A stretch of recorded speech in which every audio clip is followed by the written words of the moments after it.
तो आज हम एक ऐसा सफ़र शुरू करने वाले हैं जो सच में आपके नज़रिए को बदल देगा। हम शुरुआत करेंगे एक ऐसी सूक्ष्म, ना दिखने वाली कोशिका से जो जीवन की नींव है, और वहाँ से होते हुए हम इंसान के शरीर की उस विशाल और अद्भुत जटिलता तक पहुँचेंगे जो हम और आप हैं।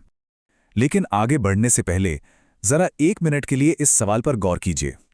एक बहुत ही छोटे से, आंखों से न दिखने वाले बैक्टीरिया और एक अत्यंत जटिल मानव मस्तिष्क, इन दोनों के बीच आखिर क्या कनेक्शन हो सकता है?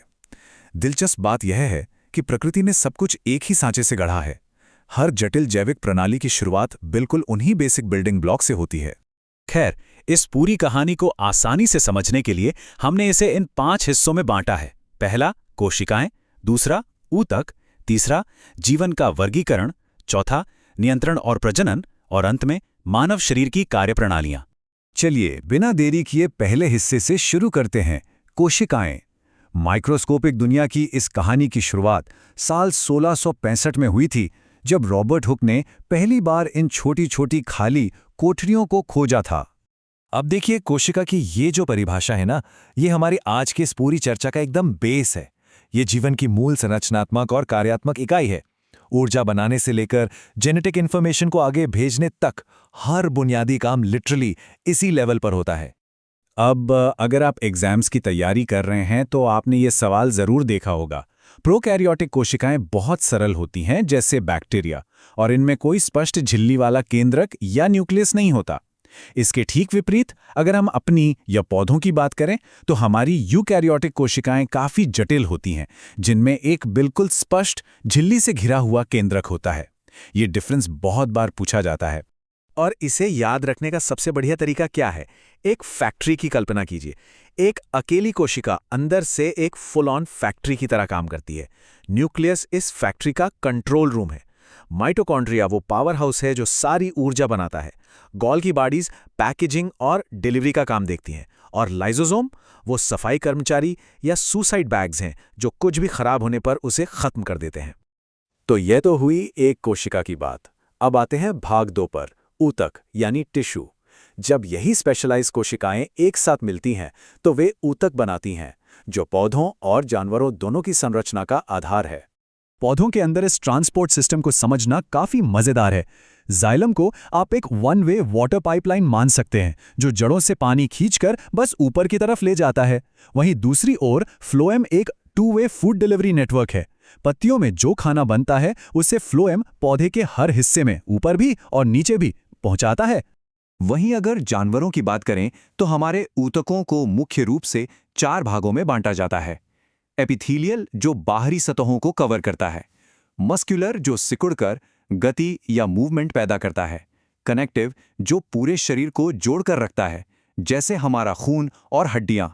और नर्वस टिश्यू, जो पूरे शरीर में बिजली की तरह फास्ट सिग्नल भेजता है।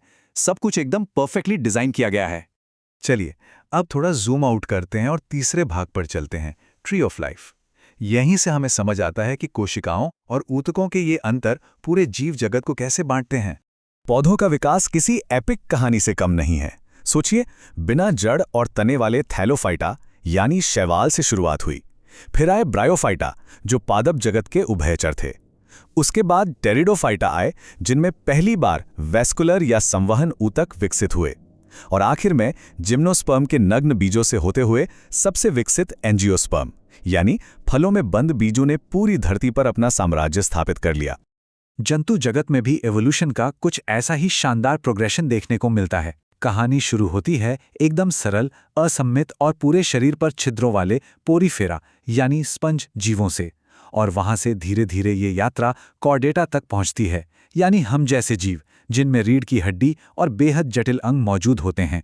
अब हम पहुंच गए हैं अपने चौथे भाग पर, नियंत्रण और प्रजनन। इतने जटिल शरीर बन तो गए, लेकिन ये जीव खुद को कंट्रोल कैसे करते हैं और अपनी प्रजाति को आगे कैसे बढ़ाते हैं? इस कंट्रोल के लिए हमारे शरीर में तंत्रिका तंत्र और हार्मोनल सिस्टम एक कमाल की जुगलबंदी करते हैं। मस्तिष्क का सेरिब्रम हमारे सोचने समझने का काम संभालता है, और मेड्यूला उन कामों को जिन्हें हम सोचे बिना करते हैं। दूसरी तरफ एंडोक्राइन सिस्टम में पिट्यूटरी हमारी मास्टर ग्रंथि है, और एड्रीनल ग्रंथि खतरे के समय वो लड़ो या भागो वाले हार्मोन छोड़ती है। ये दोनों सिस्टम एक साथ मिलकर एक बेहतरीन सिम्फनी प्ले करते हैं।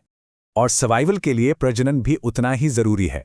अलैंगिक यानी एसेक्सुअल प्रजनन में क्या होता है? सिर्फ एक जीव से बिल्कुल वैसी ही जेनेटिक कॉपी बन जाती है। यह संख्या बढ़ाने का बहुत ही तेज तरीका है। लेकिन लैंगिक या सेक्सुअल प्रजनन में दो अलग जीवों के मिलने से आनुवंशिक विविधता यानी वेरिएशन पैदा होती है। और याद रखिए, यही वेरिएशन जीवों को बदलते पर्यावरण में ढलने और अपना अस्तित्व बचाए रखने में सबसे ज्यादा मदद करती है। फाइनली हम आ गए हैं अपने 5वें और आखिरी भाग पर, ह्यूमन फिजियोलॉजिकल सिस्टम्स। अब हम पूरी तरह मैक्रो लेवल पर हैं और इंसानी शरीर की इस शानदार मशीन को देखेंगे। 7.5 मीटर। एक पल के लिए इस नंबर के बारे में सोचिए। यह हमारी छोटी आंत यानी स्मॉल इंटेस्टाइन की लंबाई है और यही हमारे पूरे पाचन तंत्र का असली पावर हाउस है। इसी की दीवारों पर मौजूद लाखों छोटे छोटे विलाय पचे हुए भोजन से सारे जरूरी पोषक तत्वों को सोख लेते हैं और उन्हें सीधे हमारे खून में मिला देते हैं। इसके बाद शरीर में सांस लेना और खून का बहना, ये दोनों एक दूसरे से गहराई से जुड़े हैं।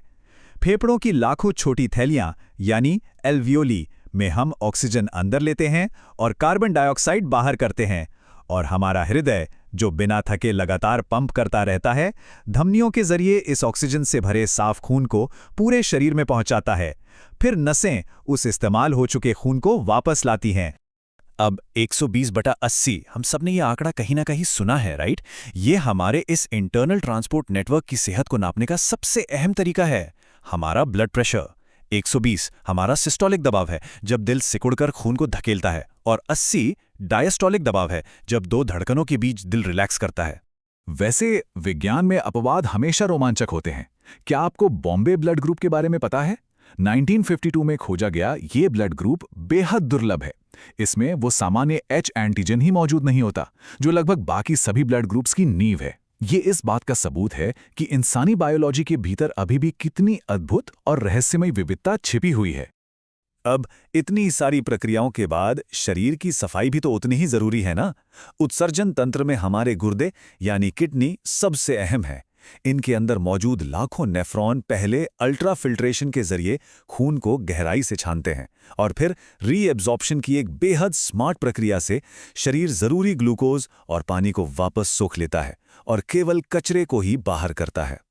तो एक माइक्रो कोशिका से लेकर मैक्रो मानव शरीर तक के इस पूरे ब्लूप्रिंट को समझने के बाद अब जाते जाते एक बड़ा सवाल सामने आता है। जब हम जीवन के इस इतने बुनियादी स्तर को समझ चुके हैं, तो क्या आधुनिक तकनीकें जैसे टिश्यू कल्चर मानव अस्तित्व और हमारी खेती के भविष्य के लिए आगे क्या नए दरवाजे खोलेंगी? जरा इस बारे में सोचिएगा। आज की हमारी इस चर्चा में बस इतना ही। इस रोमांचक सफर में हमारे साथ जुड़ने के लिए बहुत बहुत धन्यवाद।